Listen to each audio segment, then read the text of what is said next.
Hoje nós estamos falando de ética e política. Na primeira parte, o professor Freitas falou a invenção da política. Agora, nessa segunda parte, ele vai falar a afirmação da ética. O que vem a ser a afirmação da ética?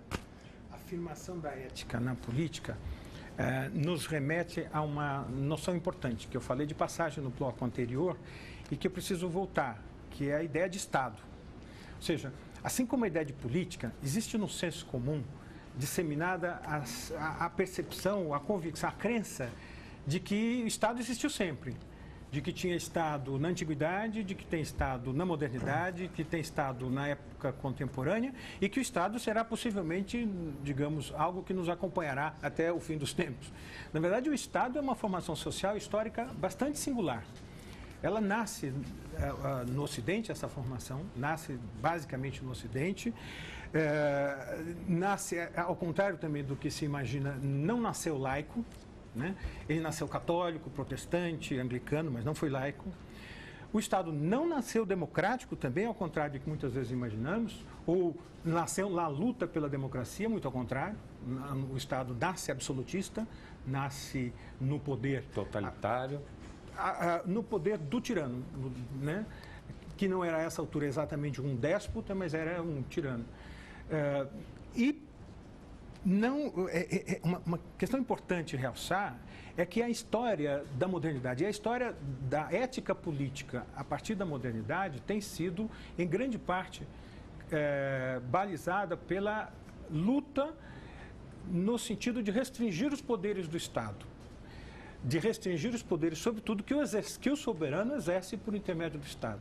Então, se nós pegarmos, por exemplo, todas as leis, todo o chamado direito tributário, é basicamente a luta política e social para conter o poder de tributar do soberano, de impor tributos aos súditos. Se nós pegarmos a história dos direitos humanos, a história é basicamente constituída por lutas, por bandeiras, no sentido de conter o poder de punir do soberano, o poder de coagir que o soberano absoluto exerceu.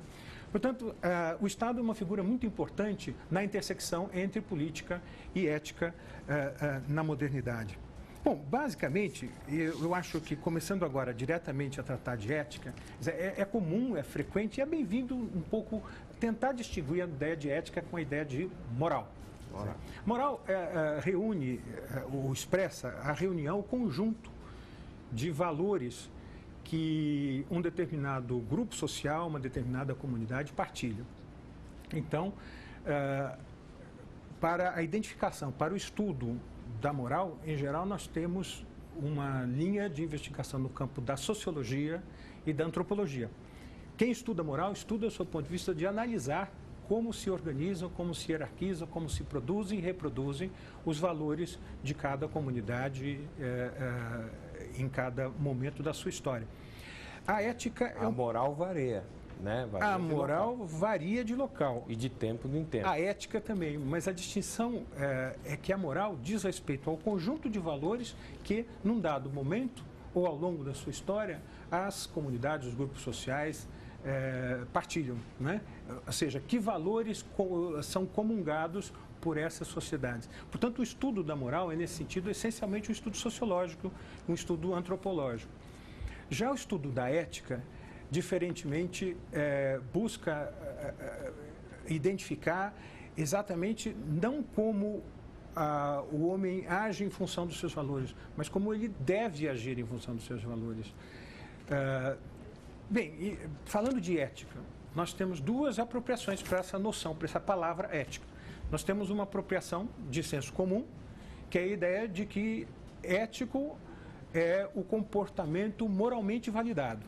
Ou seja, um comportamento que tem validação, que tem, digamos, o carimbo da correção moral, é chamado corriqueiramente de ético. Então nós temos como... As pessoas aceitam. Assim. Aquela ideia, Roberto, de probidade, de honestidade, de dignidade, enfim.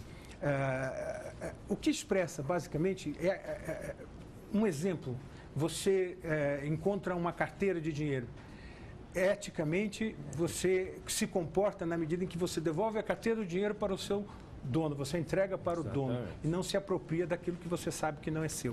Enfim, essa é a ideia, digamos, de ética no campo do senso comum. E em qualquer lugar que nós estejamos, essa ideia de ética está presente. Para nós, no campo da filosofia, no campo do direito, no campo da teoria política, a ética é mais que isso. Na verdade, ética é um segmento importantíssimo da filosofia, também chamado de filosofia moral, que pode ser resumida como a gramática, a doutrina da conduta. Ou seja, como deve o ser humano se conduzir. O que deve presidir as escolhas e as renúncias do ser humano, do homem e da mulher, com vistas à sua conduta em sociedade. Peraí, deixa eu ver se eu estou entendendo bem o que você está me dizendo. Você falou que tem uma ética que é o senso comum. Essa que você deu o exemplo. Tal. Exato. Agora nós temos uma essa outra. Que está nos jornais, essa que está em qualquer televisão. Que a gente vê programa. todo dia, né? Exatamente. Não pode roubar, né? Não pode fazer coisas erradas. Ou seja, traduzindo. Ética, então, nesse sentido, se traduz como um comportamento moralmente validado. Validado. E a ética que você da política... Que é um segmento da filosofia, também chamado de filosofia moral, que reúne e organiza um conjunto de doutrinas acerca da conduta. Ou seja, organiza critérios, padrões, princípios para orientar a conduta. É nesse sentido, se o primeiro é um sentimento aprendido instintivamente, intuitivamente pelos seres humanos em convívio social, nessa segunda acepção, a ética é um capítulo do segmento da filosofia. Então, a ética e a ética do senso comum e a ética da filosofia, as duas têm influência na política ou não? As duas têm muita influência na política, só que elas influenciam de maneira diferente. A ética, no senso comum, influencia o processo de deliberação, influencia as escolhas. A ética, como filosofia moral, influencia os princípios que presidem o sistema de escolhas, ou seja, os antecedentes. Eu decido em função, se reconheço, por exemplo, que ao governante deve-se exigir, do governante deve-se exigir a decência, a correção, a transparência, eu oriento a minha prática com vistas a esse processo, a essa deliberação e, portanto, a escolha de governantes ou o apoio, né, o proselitismo para um bom governo que entendo como bom na medida em que ele corresponda a esses valores. Agora, essa é uma pergunta aqui, nós devemos também praticar a ética, né? Não estou falando da ética na política, mas no dia a dia, como a ideia de democracia, nós praticamos no dia a dia. A ética nós também praticamos, devemos praticar? A ética nós praticamos e a ética também nos faz pensar. Ou seja, nós temos também a influência da ética como senso comum e temos também a influência da ética como filosofia. Né? Não diretamente, muitas vezes, mas indiretamente, certas afirmações da filosofia nos orientam, organizam e presidem as nossas escolhas de valor diante de situações, sobretudo diante de situações dilemáticas. Claro que não é um problema ético você saber se vai virar à esquerda ou virar à direita diante de uma intersecção, no cruzamento de automóvel. As grandes questões, as grandes encruzilhadas que importam, que exigem reflexão ética, são as encruzilhadas em que nós temos diante de nós a colisão de valores, né? Ou contraste de princípios. Uma ideia importante a ter presente é que, na verdade, nós temos ao redor da ética, propriamente, uma importante reflexão sobre princípios. Né? Muitas vezes nós falamos de princípios e queremos dizer coisas diferentes. E, na verdade, os princípios também são apropriados, digamos assim, de maneira diferente. Eu me explico.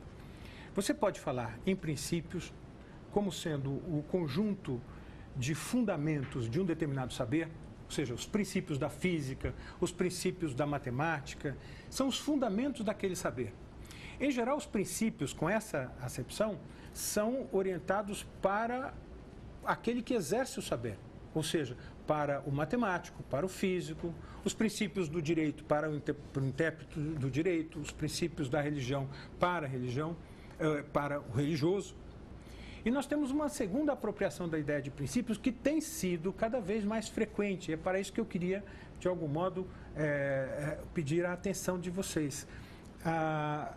Princípios hoje não são apenas fundamentos de saberes. Os princípios hoje são tidos genericamente como normas de comportamento.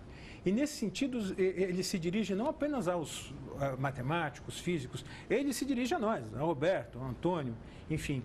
Nós temos que agir também segundo princípios. Espera-se que nós venhamos a nos comportar em obediência a determinados comandos que estão subjacentes aos princípios. E aí você, Roberto, e aquele que nos ouve, possivelmente pode nos perguntar, ora, então qual é a diferença entre regra e princípio? O que é que difere uma regra de um princípio? Basicamente, as regras, elas em geral, têm um conteúdo delimitado. Ou seja, andar no máximo a 60 km, dirigir no máximo a 60 km na via pública. Está delimitado o conteúdo. Os princípios não têm essa delimitação. Os princípios, em geral, sugerem um comando aberto, de uma textura aberta. Por exemplo, dirigir com prudência. O que é a prudência? Prudência, 60 km pode ser imprudente em determinadas circunstâncias, como pode ser prudente ou até excessivamente prudente em outras. As regras, em geral, elas, quando aparecem regras novas, mais recentes, que contrariam as regras anteriores, elas revogam as regras anteriores. Elas passam uma borracha nas regras anteriores. Mas o princípio não. O princípio não. Mas aí, então, os princípios são absolutos e eternos? Na verdade, os princípios eles se operam muito mais através de um mecanismo de ponderação com outros princípios. Por exemplo, você tem o princípio da liberdade de expressão, né?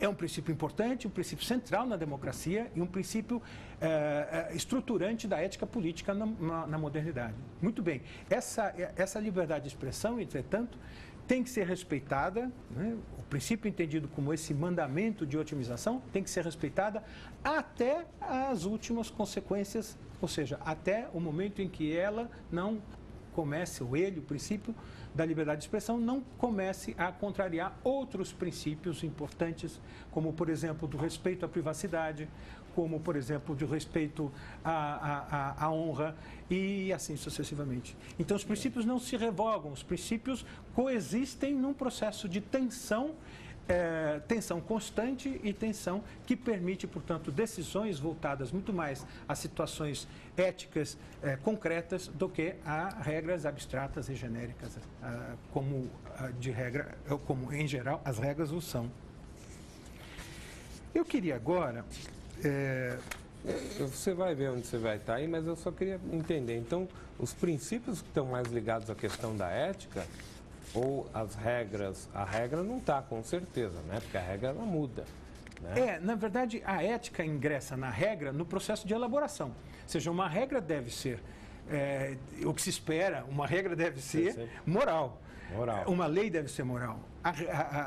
O comando de uma lei deve corresponder a uma aspiração moral da sociedade. Agora, os princípios sempre são éticos. Né? Agora, os princípios são a locução, a fala, o dizer ético por excelência, justamente porque ele tem essa conotação aberta, esse conteúdo que nós chamamos de conteúdo frouxo, aberto. Essa abertura não significa que você pode ou não seguir o princípio. Quando eu digo dirija com prudência, não significa dizer eu motorista, poderei ou não dirigir com prudência conforme a minha vontade. Não, eu devo sempre dirigir com prudência. Entretanto, o alcance da prudência tem que ser circunstanciado na relação do momento, do fato, se está chovendo, se não está chovendo, enfim, deve ser pensado na sua realidade, na sua aplicação real, na sua aplicação concreta. Existem, na verdade, voltando um pouco à ética, é importante dizer isso, uma disputa já de muito tempo em torno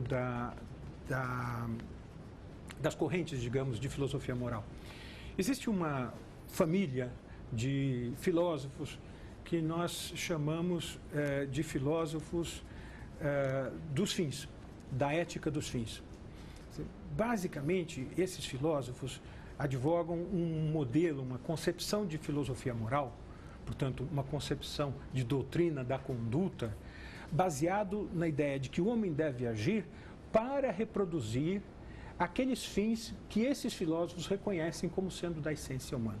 Então, essa família de filósofos, muito importante, tem o seu, digamos assim, o primeiro ícone, a sua primeira referência em Aristóteles, na Ética Nicômaco, e acompanha a Idade Média, todo o tomismo e o neotomismo, em grande parte impactado pelo pensamento aristotélico. E nos dias de hoje, nós temos dois importantes autores, um escocês chamado Alasdair MacIntyre, e um outro muito conhecido, que inclusive gravou, não sei se você já viu, gravou um curso de justiça fazendo a coisa certa, professor da Universidade de Harvard, chamado Michael Sandel. O Michael Sandel é, de algum modo, discípulo do MacIntyre e trabalha também com essas mesmas categorias, basicamente na dinastia, na linhagem filosófica da ética dos fins. Nós temos, entretanto, um outro tipo de família de filósofos em matéria de filosofia moral, ou seja, em matéria de ética, que pensa totalmente diferente. A ideia, o ponto de partida dessa outra corrente não é identificar os fins, mas é identificar quais são os motivadores. É a chamada ética dos móveis, ou do móvel, ou a ética dos motivadores. Em outras palavras, essa ética trabalha mais ou menos da seguinte maneira: quais são os motivadores da conduta? O apetite, o desejo, a felicidade, o prazer. A ideia é, portanto, de capturar esses motivadores como da essência do ser humano e imaginar condutas que tendem a ser condutas que correspondam a essa essência natural das motivações. E, a partir daí, elaborar as proposições de como deve ser o comportamento humano. Dessa segunda família, nós temos dois grandes quadros de referência. Um deles é Kant, Immanuel Kant, filósofo prussiano importantíssimo, e outros são os chamados utilitaristas, que estão aí em toda reflexão acerca de planos econômicos, políticas econômicas e distribuição de renda e acumulação de renda, sobretudo. Muito bem. Eu sei que nesse bloco aqui a gente tinha alguma imagem para mostrar aqui, não é? Se a gente puder colocar, qual que é? Olha lá. Nós temos... O que é isso aí? Nós temos, na verdade, a expressão de que a ética se aproxima da política num exercício sempre de tensão, tensão que eu digo não é contradição, mas de tensão. Eu acho que temos uma outra imagem aqui, não nesse módulo. Nesse bloco, no próximo módulo, acho que nós vamos trazer isso mais claro. Mas a ideia de que a política e a ética sejam vistas ali o como... pessoal está numa tensão. O pessoal está numa tensão, o pessoal está num processo de diálogo, como sempre na ética e na política. Muito bem. Eu vou encerrar esse segundo bloco e agora vamos falar de ética e política nos dias de hoje. O terceiro bloco, daqui a pouquinho.